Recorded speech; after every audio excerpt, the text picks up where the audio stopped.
Janë zhvilluar këtë të shtunë të gjitha ndeshjet e javës së 26 të kampionatit të kategorisë së parë në futboll. Ekipi Ynë Burreli priti në Liri Ballabani skuadrën e Kukësit, një ndeshje kjo e konsideruar e vështirë për shkak të ndryshimeve të bëra në janar nga kuksianët. Djemtë e ekipit të Burrelit e nisën ndeshjen me euforizëm në drejtim të portës rivale, por pa arritur të finalizojnë asnjë nga aksionet e nisura.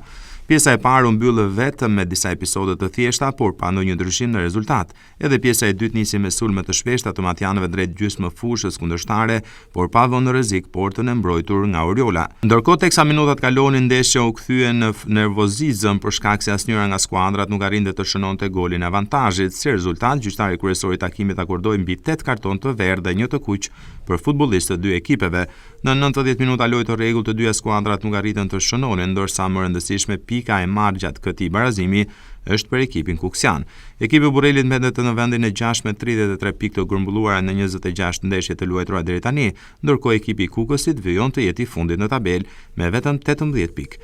Ndeshjet e tjera të luajtura sot përfunduan Iliria Kastrioti 1-0, Besa Pogradeci 2-3, Korabi Laçi 0-1, Apolonia Skënderbeu 0-1 dhe Lushnja Luftëtari 0-0.